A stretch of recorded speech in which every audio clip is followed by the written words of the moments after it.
Guys നമ്മൾ ഇന്നൊരു വട്ടം കൂടെ കസിൻസിനെ കാണാൻ പോവുകയാണ്. 4:30 ഇറങ്ങണ്ടായിരുന്നു ഗൈസ്. എന്തോ ചെയ്യാൻ പറ്റും, ഒരു കൊറിയറുകാരൻ വിളിച്ചിട്ട് പറഞ്ഞു ഇപ്പോൾ 1 മണിക്കൂർ എടുക്കുമെന്ന്. 1 മണിക്കൂർ വരെ കാത്തു നിന്ന് ഗൈസ്.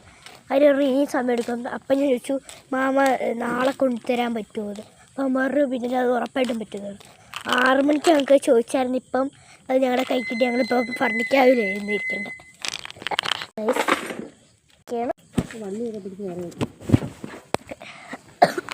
അവർക്ക് കൊടുക്കാൻ സ്കിറ്റിൽസ് എടുത്തിട്ടുണ്ട്. മിറാക്കിൾ ഫ്രൂട്ടും എടുത്തിട്ടുണ്ട്. അത് വണ്ടിയുടെ സീറ്റിൻ്റെ അകത്താണ്. ഇപ്പോഴാണ് ഫിൽറ്റർ അങ്ങോട്ട് വന്നത്. കുറച്ചും വന്നിട്ടായിരുന്നു. എൻ്റെ കയ്യിലുണ്ട്, കുഴപ്പമില്ല.